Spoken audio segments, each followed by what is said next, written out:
What a day to be at the races, and the second opportunity this weekend to experience the sights and the sounds of normally aspirated 4-litre flat 6 Porsche engines. Hello everybody, I'm John Heindorf, and along with Shea Adam I'll be taking you through the action for our second race of the weekend for Porsche Carrera Cup North America here at Elkhart Lake, Wisconsin, and Road America. 4 miles and a little bit around.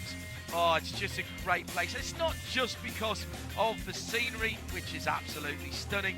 It's not just because of the history, which goes back well over half a century, but the challenge that this circuit gives for any car driver and team. Unrivaled in world motorsport. It's right up there with the best. We've got a whole load of fans who know all about their motorsport around here, and a big hello to Regan, Harry and Jackson, who have got the signs up down at the bottom of the hill. Let's remind ourselves what happened yesterday, because we've already had one 40-minute contest coming to the line. It was Luke Hartog, the runaway championship leader, who brought them to the line, and he managed to convert his pole position into a lead at the first corner. The action was all behind him as Efren Castro spun across the rest of the field. Amazing that nobody else actually picked him up. Further round the lap, we had Zach Vanier and Michael Cooper going off at turn 5, and Moise Uretsky also having problems at turn 14 as he came into contact with James Sofranes. Alan Metney also had some problems in the 99. Jake Pedersen and he coming together, and they speared off, having broken their steering arms. At the front of the field, our AM winner was the number 68, Chris Malomo. It was the number 16 that came through to win in Pro-Am. Well done to Lars Torres. And Luke Hartog taking yet another victory. Shea Adam alongside me in the Global Broadcast Centre. Pretty exciting race yesterday, as we've come to expect from Porsche Carrera Cup North America, and a couple of drivers who didn't get the results they wanted, notably a couple of drivers with new teams, Dan Clark and Sabra Cook, both running well and had problems. Dan will start 4th, Sabra will start in 12th position, both with new teams this weekend, Shay. Yes, they are running with Era Motorsport this weekend, as MDK is not participating with the season-long championship any further. They both found new homes, as did Yves Baltas, who's running with GMG Racing this weekend. Really glad to see so many team changes at this point in the season being successful. The drivers able to slot right into their new homes. Another guy with a new home is Michael McCann, who this weekend is running with Kelly Moss. And it is Kelly Moss who will be leading the field, as they have been for the last few years, here at their home track, Road America. Luke Hartog, winner of the race yesterday, winner of pole position for today's race. That comes with a valuable further 2 points to his championship lead. He now has 41 over Alex Sedgwick in second. Sedgwick starting quite a bit further back in 7th. Yeah, we also have Kenton King, who's changed teams as well. No Carlos de Quesada or Roberto Totino, so 32 cars to go racing in a beautiful day. Weather will not be an issue here. And at the front of the field then, let's have a look at the Pro category. Luke Hartog for Kelly Moss in the 24 will lead them to the line, with Jimmy Lieber alongside him for ACI Motorsports, Ryan Yardley and Dan Clark. Dan in the green and yellow car, he'll be looking for a better result than Colin Comiskey, Zach Vanier, Alex Sedgwick, Michael McCann, Madeline Stewart qualifying inside the top 10, which is made up by Elias De La Torre. They are all the Pro cars. Pro-Am, Paul Sitter, Pedro Torres in 11th. Masters, Paul Sitter in 17th, Chris Belomo. That's how they line up with 40 minutes on the clock. Time to go racing. Take a deep breath now. Hold it for a moment. Wiggle to the edge of your seat, because you won't need all of it. It's a very slow run to the line. Green flag in hand. Luke Hartog controlling the pace of the field, with Jimmy Lieber in the red, white and blue car to his left-hand side. They still have not hit the loud pedal. This is a long, long run by the pole sitter. He's really relying on everybody else playing well together, and they do. And now Hartog leaps away and heads down to the first corner. He's hugging the right-hand side, trying to make anybody make a move round the outside of him. Ryan Yardley had a look down the inside. Dan Clark goes to second from fourth on the grid. Did he just about hold on to the track? I think he did, as did the leader. Here comes Dan Clark around the outside of turn number 3. He's got his nose in front. Clark leads by about 4 or 5 inches. They're side by side under the Sargento Cheese Bridge. And these two cars are still battling out. In third place, it's Jimmy Libra, and he's got a company as well. That's the number 9 of Zach Vanier, who's made a great run down into turn 5 for the first time. Clark converts into the lead as we have a car in the dirt. It's Jody Miller, the number 10 machine. And that car, I don't think is getting out of there. I'm just looking at the Yokohama tyres on the back of that car. They look to be dug in. Oh, and the lead's changed again whilst I was slightly my attention was taken. So what? Full course yellow. Now that's key, Shea. When did Luke Hartog get that lead back again? Oh, he had it. He had it going into turn 6, made a very decisive move down the inside of Speedy Dan Clark and fully retook control of the lead of this race, then started to pull away, but Jody Miller unfortunately stuck in the gravel. Jody's still very new to professional racing, being coached by a guy who's got a lot of racing experience, John, a guy that we've called for a very long time, one Mr. Eric Foss. Jody, with the door open, letting us know he is okay, but there were spins attempted to make him out of the gravel. The Yokohama tires did not grab anything. Now, the start will be under review, and that is something that we need to talk about from yesterday, because there was a penalty with changing lanes, but I did manage to catch up with Randy Buck. Actually, he managed to catch up with me at the end of yesterday and clarify. If a car moves out of line but does not pass in response to the car ahead of them not going, i.e. it is an avoidance of a collision, that is not viewed as a penalty. So we saw Sabre Cook moving out of line, but that was because Elias De La Torre ahead of her did not accelerate at the same rate. Sabre did not make a pass, did not move ahead, so race control will not deem that as a false start or an incorrect starting procedure. That should be okay. Safety team is already hooked up to Jody Miller, and he is being extricated from the gravel, so good news there. And that's down at the bottom of the hill at turn 3. I don't think he's going to get out before the field comes through. They're just heading to that area of the circuit now. Yeah, that happened yesterday, didn't it? Because we saw it was Ryan Yardley who had to jump out of line because Dan Clark didn't get such a great start. But he jumped to his left, and he was on the left-hand side of the grid, didn't overlap and didn't pass. And we said at the time that we didn't think that would attract a penalty. And Randy Buck, by the way, is our series race director for the Porsche Carrera Cup North America.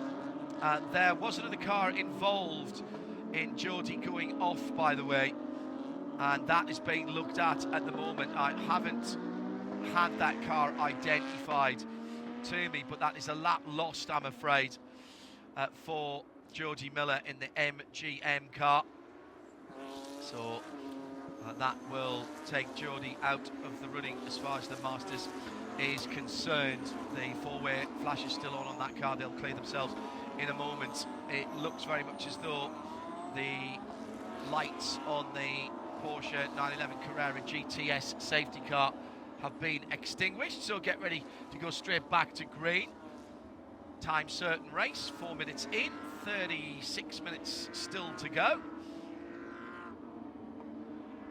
Huge crowd here today, absolutely fabulous. Thank you very much indeed for supporting IMSA on this IMSA Sports Car Weekend, such a staple of the IMSA calendar here at Road America.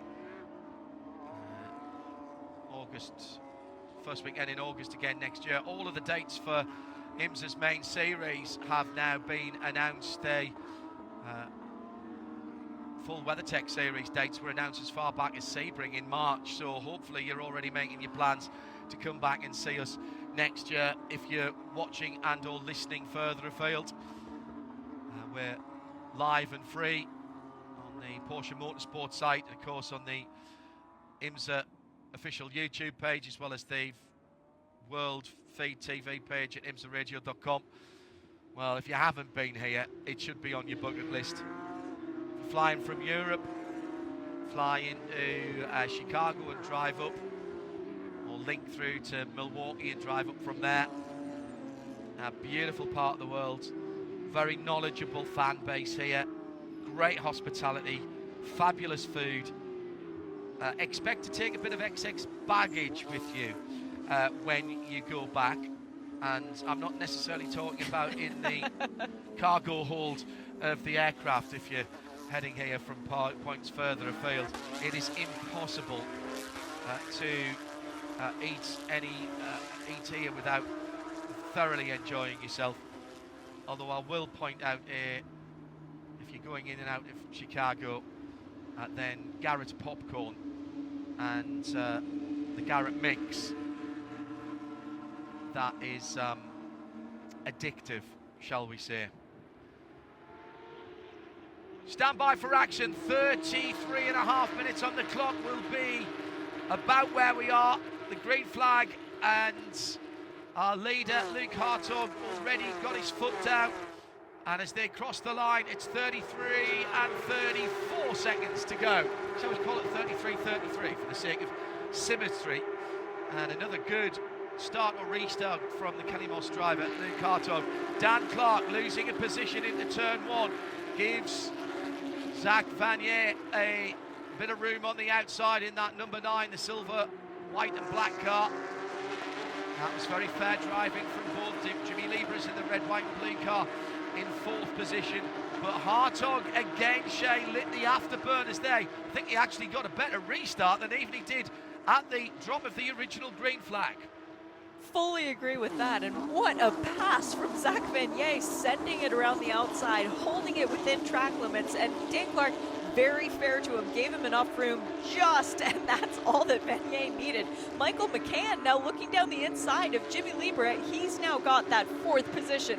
McCann again with a new team this week. Kelly Moss, away from his small 1-car team, is showing that he is capable of getting up into those podium positions.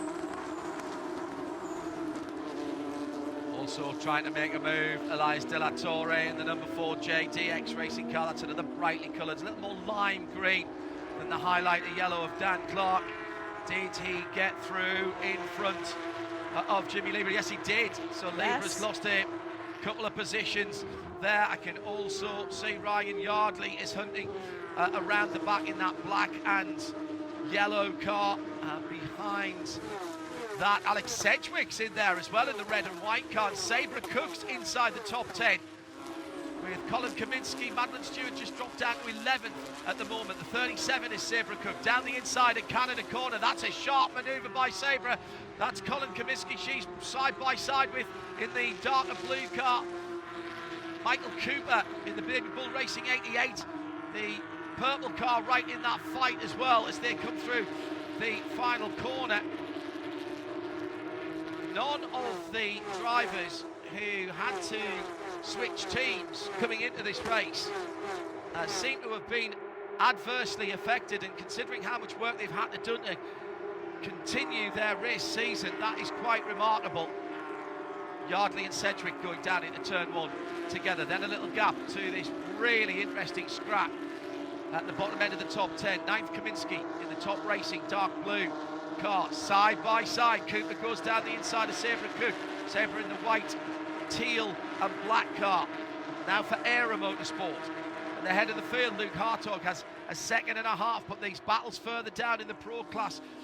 Top 12, by the way, all pro. James Sofranas has got to the front of Pro Am ahead of Jordan Wallace and Moise Aretsky. They run 13th, 14th and 15th with Pedro Torres in 16th.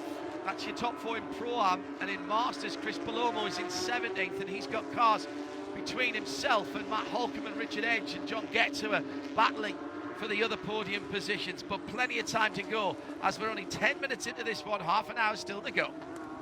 Chris Palomo taking his first ever series win yesterday. Very exciting day for the Kelly Moss driver. Very much a gap between he and Matt Halcomb in the Scooby-Doo Mystery Machine.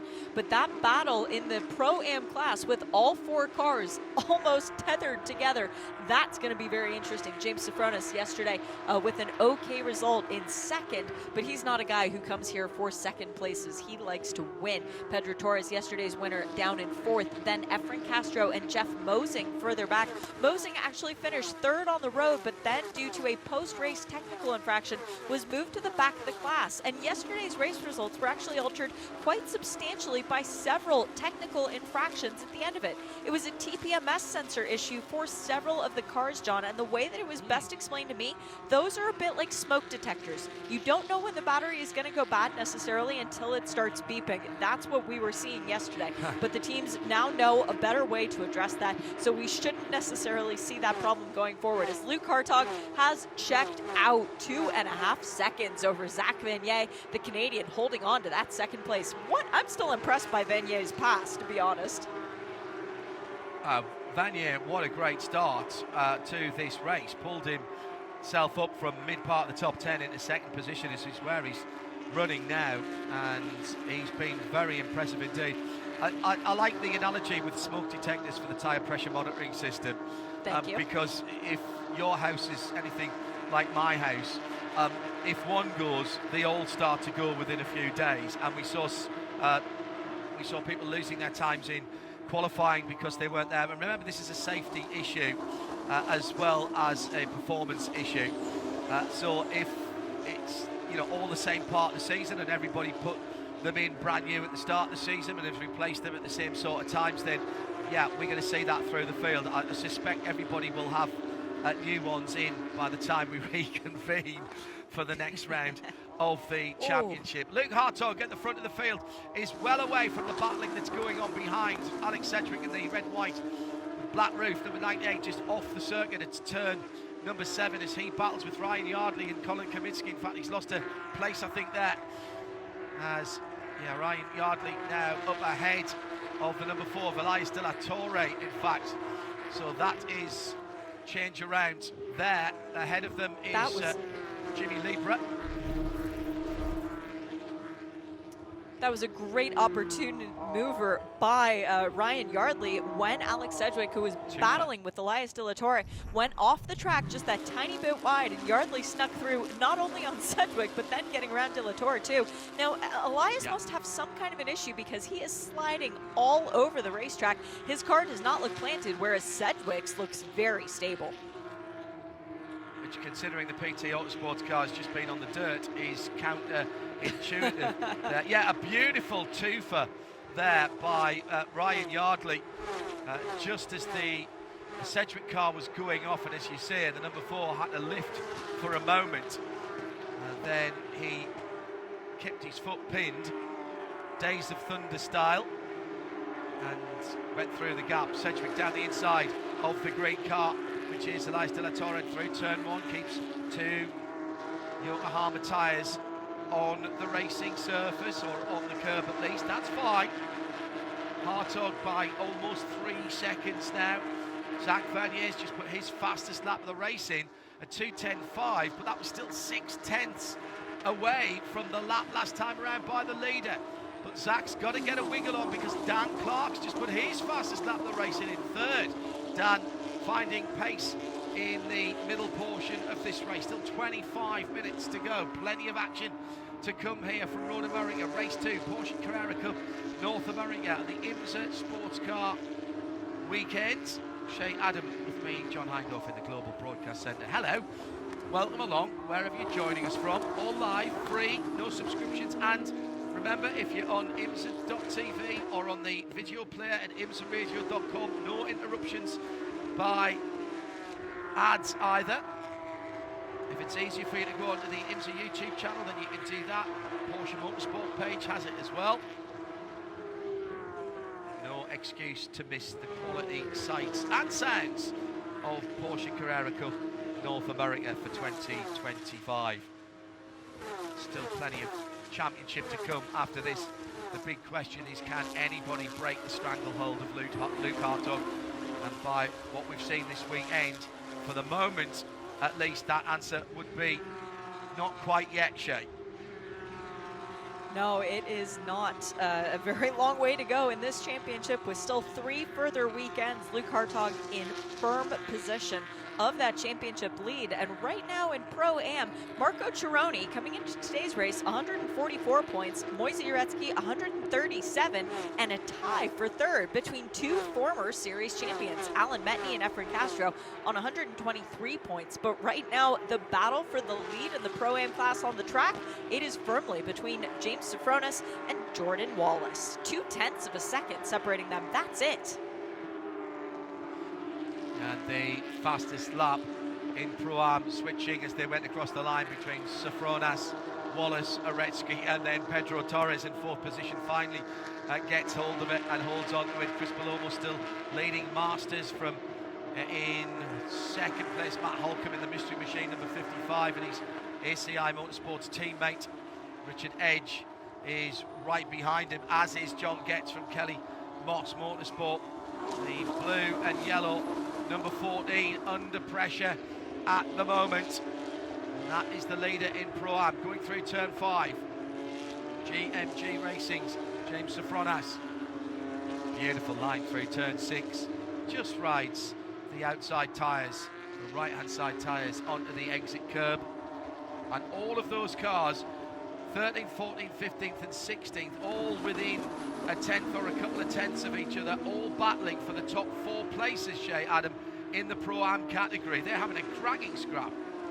Oh, this is magnificent. Jordan Wallace, who's still fairly new to racing, learning right now from James Sofronis, a guy who's got a lot of experience in racing. This is a perfect opportunity to sort of get a little bit more experience under your belt by watching and learning what to do, where to go around this track. And James Sofronis has a lot of laps around Road America, especially in a Porsche.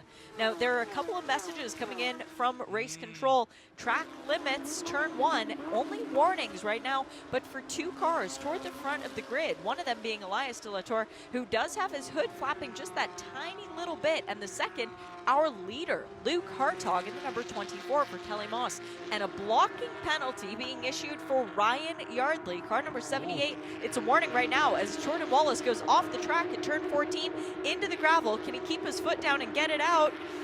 Well, the smoke continues. He's almost there. Yes. No. No. Yes. Yes. Well done, Jordan. Rear engine car, of course, the Porsche 911, and with the weight over those rear Yokohamas, just managed to find enough purchase. Number 23 car, in fact, actually just a bit of push, bit of understeer there.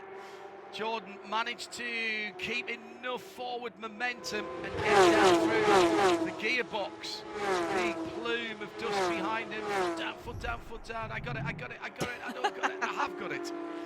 Now spreading gravel like a winter gritter all on the racing line there. As he tries to fight his way back. He's dropped all the way down to the back of the field. Only Tom Balamis behind him now.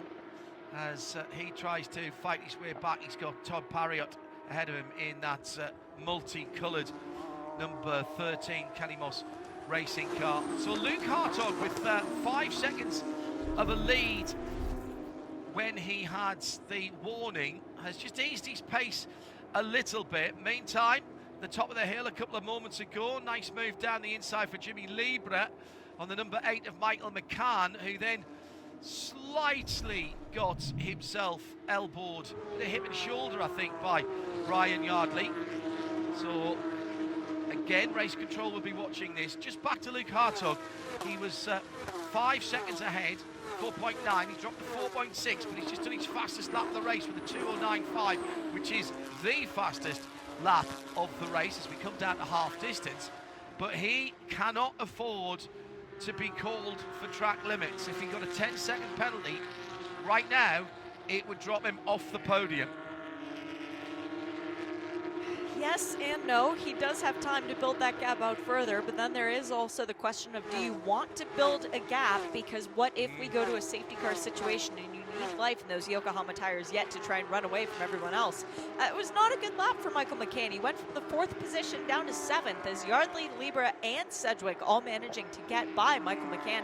And now that trio is actually pulled away from him quite some distance, with Yardley leading the charge.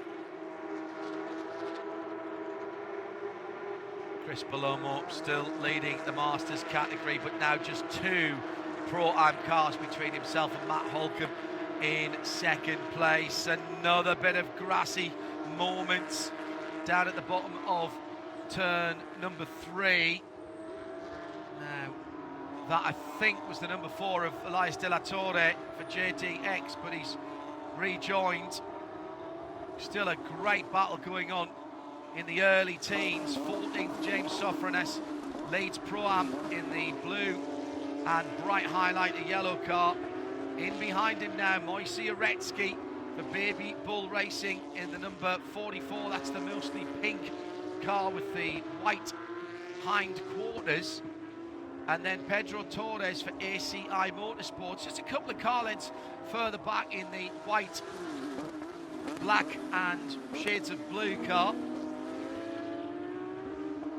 Shay, you don't know your luck. When I first started doing Porsche Carrera Cup and Super Cup, every one of the cars were white with a few stickers on them. Because that was the supplying colour long before the days, I'm showing my age here, long before the days when people wanted to paint cars and aero wraps weren't the thing in those days. They hadn't been invented.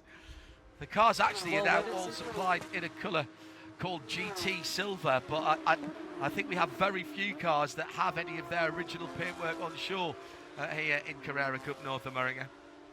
The only one this weekend would be Alan Metney, and that's because he switched to a backup chassis after yesterday's accident in the race. So Metney with that beautiful GT Silver. But what is it that Paul Trussell always says? The cars that win the endurance races are the quiet white Porsches. So maybe there is some logic to that. But on that note, I was walking through the paddock 2 days ago, just admiring all the liveries and making mental notes of, ooh, I would do this instead. Ooh, I would add a flash of pink there. So maybe I'll just start updating people's liveries. I'll work with Andy Blackmore and just hand them a suggestion of what I think their car should look like.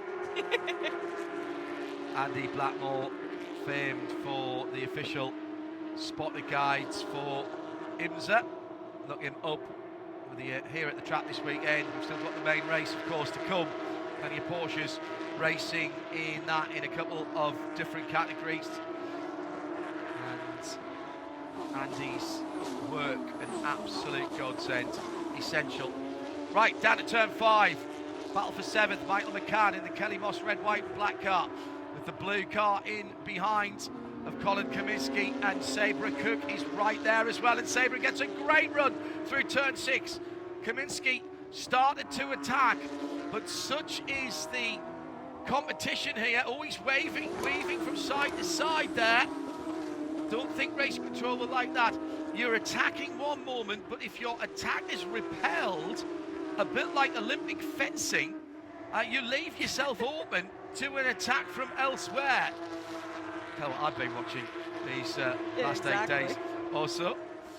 This, I suppose you could say in motorsport terms, if you had a motorsport Olympic, you would have to have a Porsche race, wouldn't you? Been around for such a long time.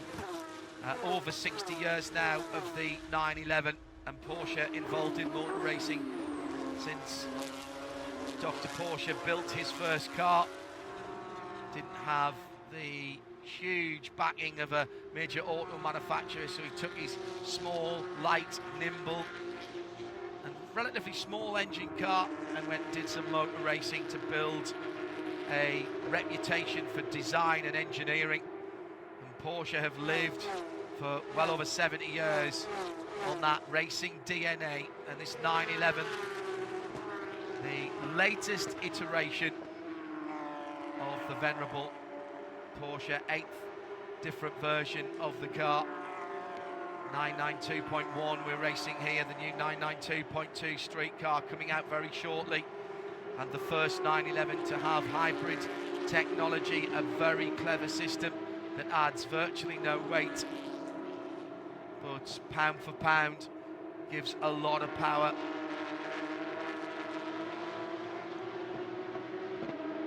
Hartog has not eased his pace at all. Pulled out 6 seconds now on Zach Vanier, who's still being pushed along by Dan Clark. But the intriguing battle here, Shea, with 15 minutes to go, is just outside the top 10, and it's the battle for the Pro-Am podium. As we see James Sofronis still leading the way, but Moisey Uretsky with the bright pink and purple Baby Bull Racing number 44 is harder to see now because he is so close to Sofronis that depending on the camera angle, I can't even see it in the booth occasionally because Moisey is learning and learning quick. Pedro Torres, yesterday's race winner, is in third. And then Yves Baltas, in a different category but still racing for the track position, is the next car in shot as Alan Metney, way deep in turn 5, does not get to the gravel and does manage to continue, but a little bit of a rough ride there for Alan. You talk about not easing the pace. The battling is continuing on raging in the Pro-Am class, but the pace is still on fire at the head of the grid because 4 out of the top 6 cars set their personal best time through Sector 1, and one of those 6 that didn't do a best Sector 1 just did a best Sector 2, so everybody pushing as hard as they can. Yeah, and Alex Sedgwick did the overall best Sector 1 time of anybody in the 98 JTX BT Autosports supported car. Luke Hartog resets the fastest lap at the front of the field, 6.5 seconds now. But Zach Vanier, Dan Clark, Ryan Yardley, Jimmy Libre, all setting their personal best laps of the race last time around. 2:09.581. for Luke Hartog at the front of the field. Now, big defence having to go on in Pro-Am with James Sofronis right in the middle of the road. He didn't move, that's fine. Made the number 44 of Moisey Uretsky go one way, then the other, but there was absolutely no movement from that number 14 car. That's fine. Race control will have no problem with that, Shea. He picked a line and stuck to it. Yeah, and that's the kind of driving that we get from James Sofronis. Very clean. He's a guy who's won more than half the races he's entered in this championship over the last 2 years. Very known driver to race control and to all the competitors. And Moisey Uretsky, with his first win a little bit earlier on this year, still looking to try and finesse the ways of James Sofronis as he is now trying to hold off Pedro Torres. Pedro looking down the inside of turn 6, makes the pass nice and clean. Oh no, it was Yves Baltas, excuse me. It was the 15 coming through. Yeah, so that wasn't a pass for position. Yves Baltas has gone past Pedro Torres and Moisey Uretsky, but Uretsky, having had to go offline, is now just under pressure from the next car back, and that is for position. The 16 is for position. The number 15 that went through, that was a pro car, so not the same class. For overall position, yes, but not for points in their own class. And this is manna from heaven from James Sofronis, because that blue and silver car behind him is now really helping him out, and it's his teammate.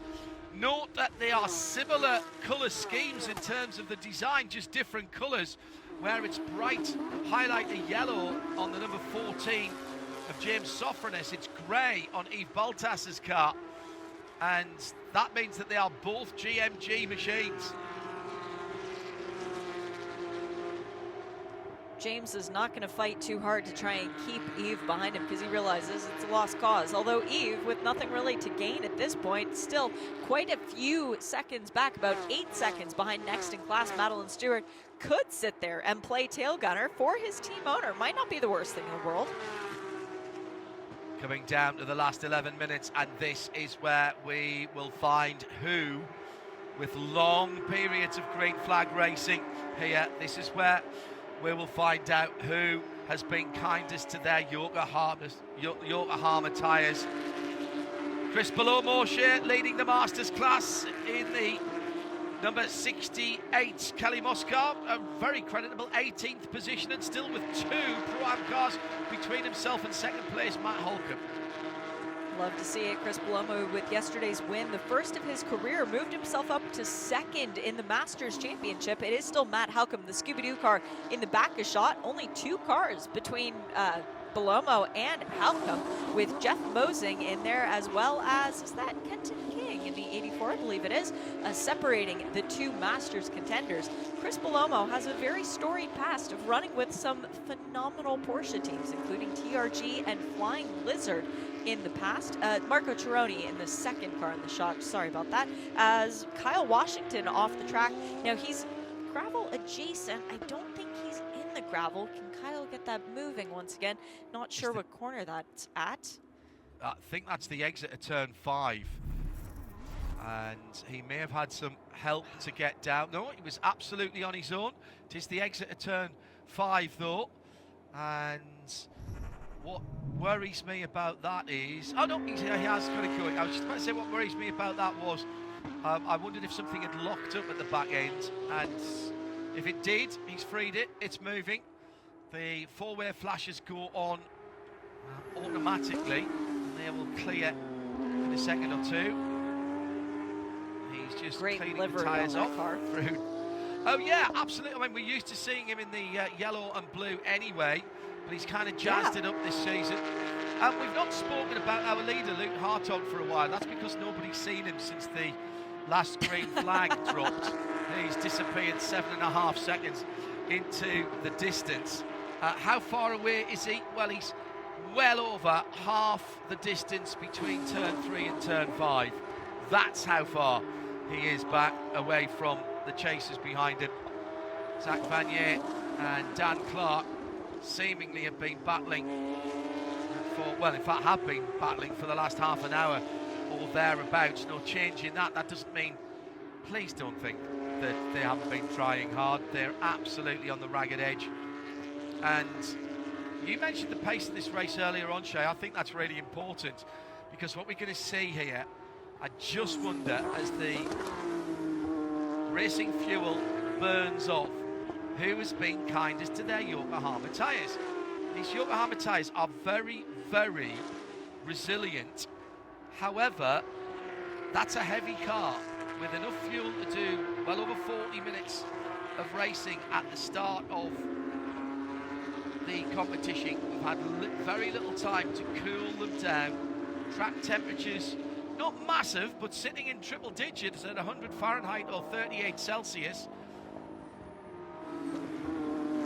And if you want an indication of just how warm it is out there, there's nobody hanging out by their tire trolleys on the pit lane. All the crews have taken refuge underneath the IMSA tents to try and watch this race. Yesterday, there were a couple of people hanging out on their trolleys, enjoying a bit of a nice breeze.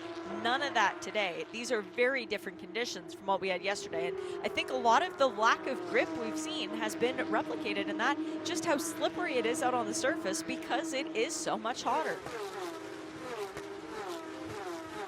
Well, at the moment in the Masters category, Chris Belomo and Matt Holcomb have got a bit of breathing room, but Richard Edge and John Getz and Scott Blind are all battling for the final step of the box there in 25th, 26th and 27th position.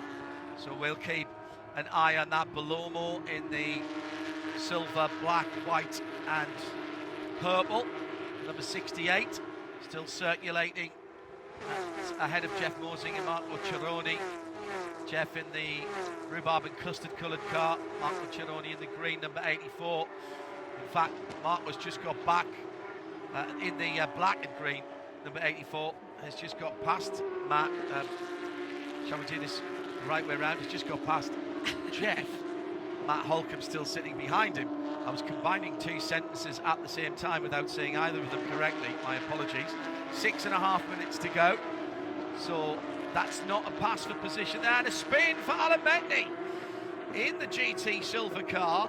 He's had an excursion at turn 5 and now at the bottom of the hill at turn 3. Metney, who was disappointingly for him down in 8th in Pro Am. This is a driver who we've seen threatening the pro drivers in the past in this category of racing. He has regained the circuit and will continue, but has lost a lot of ground there. Now you'd think, wouldn't you, Shay, with 6 minutes to go and 6, 7, 8 seconds to the good, that Luke Hartog would be quite happy to ease off Well, no, he's taken another half a second out of Zach Vanier last time around, and now he's 9 seconds up the road at the head of the field. It's like you've just read my mind, John, because I just looked over at the timing screen and saw a personal best Sector 1 for Luke Hartog, a very, very good Sector 2, actually better than what we're seeing from everybody else on track by about a second, and then a decent Sector 3 as well, and thought, Luke Hartog, 1 speed, fast. Yep, that makes a lot of sense. With Zach Vanier, 9.1 seconds back, and Zach, barely any breathing room over Dan Clark. He is still having to fight very, very hard to try and maintain that position. Now, Chris Palomo does not have to fight very, very hard against Marco Cironi behind him, as Sabra Cook has come into the pit lane. I'm going to keep an eye on that and see what's happened to her, because she was having a good run up in the 9th position as Kenton Cook goes for a spin in turn 14. Well, we've got less than 5 minutes to go, but that doesn't mean it's calming down at all. Yeah, Sabra was fighting with Elias de la Torres and Michael Cooper, and that's Kenton King that's gone around at the final corner, and he isn't moving at the moment. They're popping the front end of Sabra's car. Now, there's no engine in there, of course, but there are other important pieces of equipment, including brake reservoir, and that was just a tiny mistake by Kenton in the 74 car. Kenton King just dropped his left rear Yokohama into the dirt by the curb, sent him around. He's got going again. Luke Hartog, by the way, that lap that Shea was describing, that was another fastest lap of the race for Luke.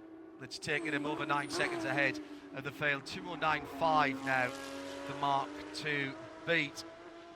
Change of tyre manufacturer to Yokohama this year, so that's effectively a new race lap record on this rubber for these cars. So Yokohama hadn't run with these cars in the past. This iteration, at least, of the Carrera Cup car. 3 minutes to go. It'll be white flag next time around for Luke Hartog. He's not quite far enough to stop, make himself a cup of coffee and continue, but a million miles away maybe from that. This has been, well, yeah, very good. This is incredible. Absolutely incredible.